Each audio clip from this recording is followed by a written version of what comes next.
এই জিনিসটি অনেকেই পছন্দ করেন, আবার অনেকেই পছন্দ করেন না। এটা হচ্ছে গেরি গুগলি। এটা গ্রাম বাংলার একটা জনপ্রিয় খাবার। তো কড়াইতে জল দিয়ে অল্প একটু হলুদ আর নুন দিয়ে গেরি গুগলিগুলোকে বেশি না 5 থেকে 6 মিনিট জাস্ট সেদ্ধ করে নামিয়ে নেব। তারপর ওই কড়াইয়ে আর একটু তেল দিয়ে 2 মিনিট মতো ওই গেরি গুগলিগুলোকে একটু ভেজে নেব। তারপর ওই তেলের মধ্যে দিচ্ছি রসুন একটু থেতো করে নিয়েছি। এটাকে দেওয়ার পর দিয়ে দিচ্ছি বেশ অনেকটা পেঁয়াজ কুচি আর কাঁচা লঙ্কা কুচি। এগুলোকে ভালো করে ভেজে নিয়ে দিয়ে দিচ্ছি এখানে একটু টমেটো কুচি আর সাথে দিচ্ছি পরিমাণ মতো হলুদ আর নুন।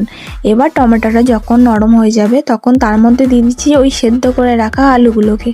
দিয়ে সব উপকরণ খুব ভালো করে মিশিয়ে নিয়ে দিয়ে দিচ্ছি ভেজে রাখা গেরি গুগলিগুলোকে।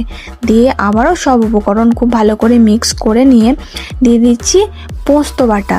এটাকে দেওয়ার পর বাস 5 থেকে 6 মিনিট খুব ভালোভাবে নাড়াচাড়া করে নামিয়ে নেব। এবার উপর থেকে দিয়ে দিচ্ছি বেশ অনেকটা কাঁচা সর্ষের তেল। তাহলেই রেডি আজকের আমাদের গুগলি পোস্ত।